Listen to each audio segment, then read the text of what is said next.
इसे से हम मंगल की दूसरी राशि की बात करते हैं जिनका लग्न वृश्चिक स्कॉर्पियो है। बहुत ही मिस्टीरियस होती है, बहुत ही मिस्टीरियस राशि है और साथ ही साथ गुस्से वाली भी है। और ये अच्छी बात है कि जो ज़्यादा ज्ञानी होता है उसको कहीं ना कहीं गुस्सा आता भी है, ये भी अच्छी बात है। तो इनके लिए साल निर्णायक परिवर्तन को लेकर के आ रहा है, क्योंकि इनके भाग्य स्थान से गोचर करेंगे गुरु महाराज और दशम भाव से भी गोचर करेंगे गुरु महाराज। साल की शुरुआत में इनके अष्टम भाव में रहेंगे, यानी धन की स्थिति बहुत स्ट्रांग होने वाली है। पैसे की स्थिति बहुत स्ट्रांग होने के साथ साथ पारिवारिक सौहार्द बढ़ेगा, परिवार का सहयोग मिलेगा और फिर भाग्य का स्ट्रांग हो जाना। तो इनके लिए नई दिशाएं, नए अवसर, नए रास्ते इनकी खोज में है।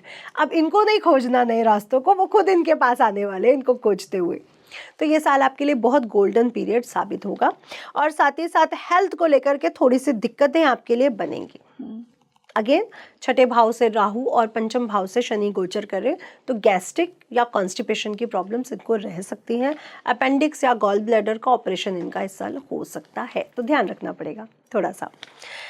गुप्त लाभ, पुराने रिश्तों का सुधरना, ये इनके लिए गोल्डन पीरियड लेकर के आ रहा है। और आपके लिए जो उपाय रहेगा वो आपने इतना ही करना है कि हनुमान मंदिर में जाकर के दर्शन जरूर करना है। अब कौन सा हनुमान मंदिर? क्वेश्चन ये है कि कौन से हनुमान मंदिर में जाना है। तो किष्किंधा अगर आप लोग जा पाए तो आपके लिए बहुत अच्छा रहेगा, या साउथ इंडिया में एक बजरंग बली का मंदिर है, वहां पर भी आप लोग जा सकते हैं। तो ये दोनों मंदिर आपके लिए आपकी किस्मत के दरवाजे खोलेंगे। अब हम आ जाते हैं काल पुरुष की नवी राशि धनु राशि, गुरु की राशि। बहुत ही सुंदर राशि है मैम। ऑल्दो गुरु की राशि है बट एक फायर है इसके अंदर, क्योंकि धनु आ गया, ज्ञान भी है। ज्ञान भी है। और लक्ष्य के प्रति एकाग्र भी है। तो इसलिए राइट, इसलिए राशि बहुत शुभ है। और ये साल ये इस राशि के लिए भी गोल्डन पीरियड लेकर के आ रहा है। तो धनु राशि सिर्फ एक भी विभाग में आगे नहीं जाएगी, कई विभागों में आपको आगे जाती हुई नजर आएगी। जैसे यात्राओं में ये बहुत अटेंटिव रहने वाली है, यात्राएं खूब रहेंगी, चाहे वो फॉरेन ट्रिप है या धार्मिक यात्राएं हैं। साथ ही साथ धन की स्थितियां इनकी बहुत मजबूत हो रही है। साझेदारी यानी बिजनेस से पार्टनर के साथ बिजनेस करने से इनको अच्छी शुभता मिल रही है। कनेक्शंस बहुत अच्छे बनते हुए नजर आ रहे हैं। पर्सनैलिटी में एक चुंबकीय परिवर्तन आता हुआ नजर आ रहा है और साहस से भरी रहेगी ये साल इस राशि वाले। तो जो धनु राशि की अभी 7.5 उतरी थी वो बहुत परेशान थे, फिर ढैया का भी डर था, लेकिन अब उनके लिए गोल्डन पीरियड लेकर के आ रहा है। प्रॉपर्टी बनाने के पूरे योग इनकी कुंडली में एक्टिवेट हो रहे हैं।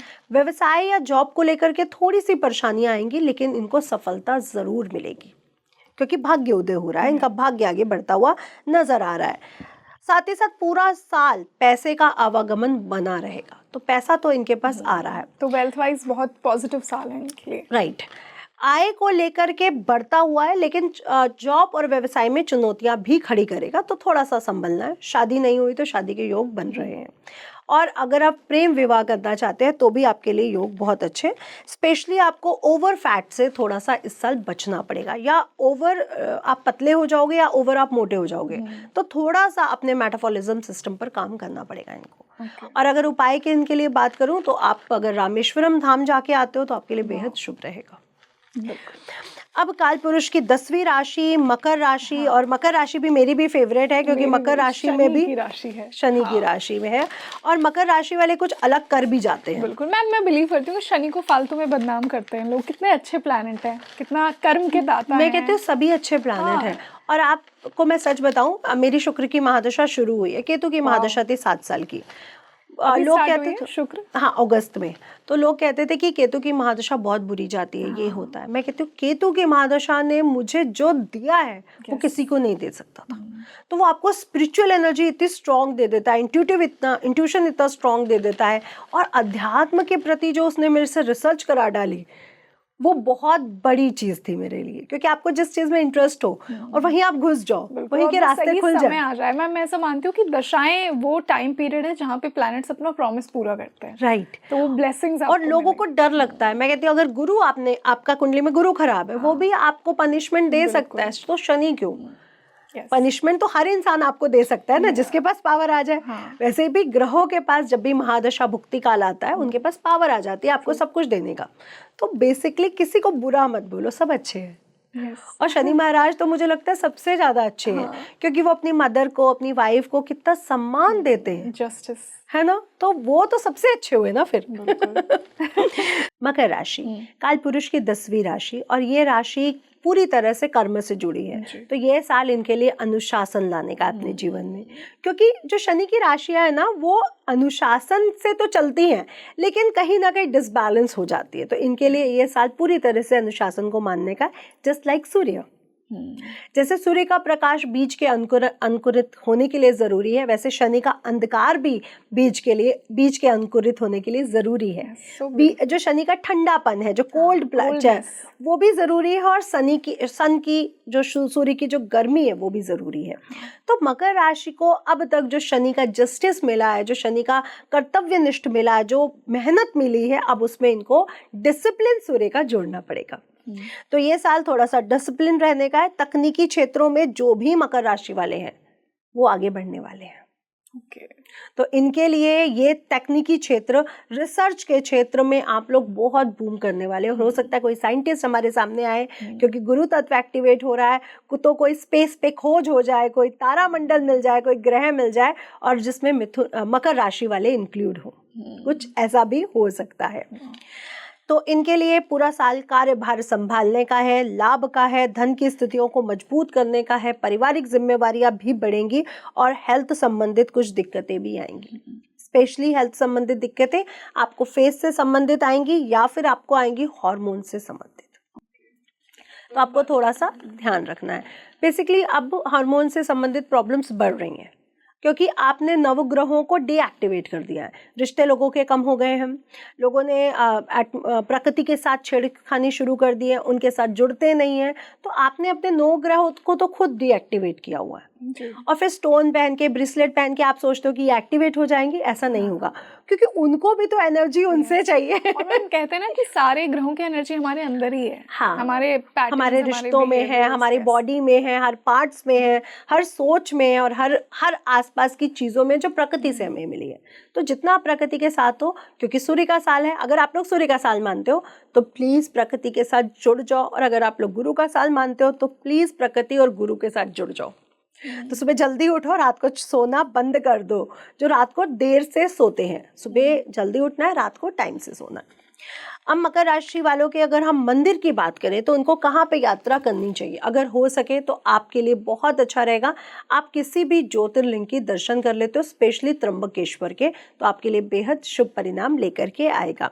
साथ ही साथ अगर आप काली गाय को गुड़ और तिल से बने हुए भोजन खिलाते हैं तो इनके लिए काफी शुभ रहेगा। कुंभ राशि की बात कर लेते हैं। कुंभ राशि 11वीं राशि है, लाभ स्थान की राशि है और लाभ देने आती है, और शनि की दूसरी राशि, शनि की दूसरी, और जहाँ पे राहु महाराज गोचर भी कर रहे हैं ऑलरेडी। राहु से अब राहु है क्या, राहु है फोग, राहु है क्लैरिटी नहीं देता है। तो अब इन लोगों को जो कुंभ राशि वाले हैं वो अपने रिलेशन में, स्पेशली पार्टनर के साथ, लाइफ पार्टनर के साथ ट्रांसपेरेंसी लाएं, नहीं तो इनका इस साल तलाक के योग बन सकते हैं। क्योंकि राहु भ्रम में रखने वाला प्लैनेट है, तो अगर आप अपने पार्टनर को बहुत टाइम तक भ्रम में रखोगे तो आपका पर्दाफाश होने वाला है। तो स्पेशली आपको टिप दी जा रही है, ट्रांसपेरेंसी ले आओ, चाहे वो बिजनेस पार्टनर है, चाहे वो लाइफ पार्टनर है। अदरवाइज आपको बहुत बड़ा ओवर कॉन्फिडेंस में आके, उसमें आके बहुत बड़ा झेलना पड़ सकता है। तो अगर आपका तलाक का योग बन रहा है तो प्लीज संभल जाइए, घर में लड़ाइयाँ हो रही हैं तो संभल जाइए। दूसरा, नौकरी व्यवसाय के लिए बहुत अच्छा है। खर्च थोड़े से बढ़ेंगे क्योंकि राहु लग्न में अपने आप पे ही इंसान खर्च करेगा, अपनी महत्वाकांक्षाओं पे खर्च करेगा, विदेशों पे खर्च करेगा, ब्रांड पे खर्च करेगा, तो ये चीजें आपकी बढ़ेंगी। लेकिन ये आपको जॉब व्यवसाय में उन्नति भी दिलवाएगा, क्योंकि पैसे की तरफ अट्रैक्शन बढ़ाएगा, जॉब की तरफ अट्रैक्शन बढ़ाएगा, तो ये आपके लिए शुभ है। और अगर किसी की राहु की महादशा भी चल रही है तो रोंगोली जी क्या होने वाला आप सोच सकते हो। क्या होने वाला है मैं जानना चाहती हूँ। यानी पारदर्शिता नहीं आई तो उनके जीवन में तहस नहस करके जाएगा, तो आप पारदर्शिता ले आओ, बस आपके लिए बहुत अच्छा रहेगा। जो साउथ इंडिया में बेंगलुरु के आगे कालाहस्ती टेम्पल है, वहाँ पे जाके दर्शन करिए, अपने जीवन में ट्रांसपेरेंसी लाइए, वोकल हो जाइए, अपनी मन की बातों को बोलिए, ऊपर की तह को नहीं दिखाइए। और श्वास संबंधित बीमारियां आपको थोड़ा सा दिक्कत दे सकती हैं, तो श्वास संबंधित बीमारियों के लिए पीली चीजों का दान करें और पीला चंदन अपने मस्तक पर जरूर लगाएं। बहुत ही मैम सुंदर राशि, आई थिंक बहुत मिस्टिकल है। स्पाइसेस मेरी वन ऑफ माय फेवरेट राशिज, क्योंकि इंट्यूशन, मोक्ष कहीं ना कहीं सारा इसी राशि से अध्यात्म देखा जाता है। अध्यात्म देखा जाता बहुत है। सुंदर राशि है। और मुझे लगता है कि हमारे जीवन की उत्पत्ति भी देखी जाती है, क्योंकि अगर मत्स्य अवतार से हमारी उत्पत्ति हुई है या मनु से हुई है, या हम बाहर के उसको भी देखें तो जो मीन है, जो मछली है, वो कहीं ना कहीं हमारे उत्पत्ति से भी जुड़ी हुई है। तो ये शुरुआत भी है और ये एंड भी है। हाँ, पूरी साइकिल कंप्लीट होती है। पूरी साइकिल कंप्लीट होती है। और मीन राशि 2 सालों से बहुत परेशान थी।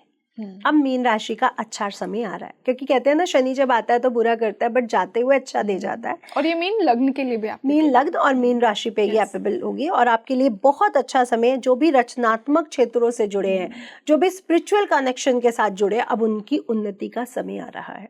तो पैसे की स्थितियां भी अब आपकी मजबूत होंगी, प्रॉपर्टी लेने के सपने पूरे होंगे, एजुकेशन के प्रति जो आपका एक अट्रैक्शन है, ज्ञान के प्रति, वो आपका पूरा होगा। धर्म के प्रति भी आप आगे आएंगे, और ये साल आपके करियर के लिए बेहद शुभ परिणाम लेके आएगा। बड़े बड़े जो कनेक्शंस अभी तक आपने मेहनत करके बनाए थे, वो अभी तक आपके काम नहीं आए थे, बट अब आएंगे। तो ये इनके लिए शुभ परिणाम है। मानसिक शांति इस साल इनको मिलने वाली है। सुधार वित्तीय संबंधों में भी आएगा और आपके करियर में भी आएगा। प्रॉपर्टी के योग बहुत अच्छे बनेंगे। सिर्फ इस साल इनको अपनी मदर की हेल्थ का बहुत ध्यान रखना है, अदरवाइज आपको थोड़ी सी दिक्कत हो सकती है। और सीने से संबंधित प्रॉब्लम्स भी इनको थोड़ा सा तंग कर सकती है। तो ये 2-3 चीज़ें इनको ध्यान देने वाली बनती हैं। और सबसे अच्छा जो इनके लिए आ रहा है, वो आ रहा है एक आध्यात्मिक जो जागरूकता है इनमें और ज़्यादा बिल्ड होती हुई नजर आएगी, क्योंकि शनि महाराज जैसे ही रेवती नक्षत्र में जाएंगे, इनके अंदर इनके व्यक्तित्व में वो परिवर्तन हमें दिखाई पड़ेगा। तो मीन राशि वाले अगर कुछ भी बुरा कर्म पिछले सालों में किया है या मेहनत नहीं करी है, क्योंकि शनि महाराज थोड़ा सा आलस देते हैं, अब अटेंटिव हो जाओ, क्योंकि शनि महाराज अब आपको आपके कर्मों का फल देने आए हैं। बट ओवरऑल काफी अच्छा होगा इस साल इनके लिए। उपाय के तौर पर सिर्फ आपसे इतना कहूंगी, किसी भी राम मंदिर में दर्शन कर लो, आपके लिए बेहद शुभ रहेगा। अदरवाइज जगन्नाथपुरी हो जाओ, क्योंकि जगत के नाथ है हमारे जगन्नाथ जी, तो जाकर के दर्शन करना बिल्कुल ना भूलिए। और समुद्र किनारा भी है वहाँ पे। So beautiful. और पीली चीजों का दान करिए, और अगर हो सके तो गरीबों में कुछ भी अन्न दान जरूर करते रहे। बहुत सुंदर, जो कि एक पाइसीज का तो मन ही होता है कि वो देने की राशि, गिविंग की राशि है। और साथ ही साथ लिक्विड भी है उसके अंदर, तो वो भावनात्मक भी बहुत स्ट्रांग है। उसमें भावनाएं इमोशनल बहुत है। और इस समय हम देख रहे हैं कि जल तत्व तो पूरी तरह एक्टिवेट है। वृश्चिक भी, मीन भी और कर्क भी। We are ruled by water science. बिल्कुल मैम।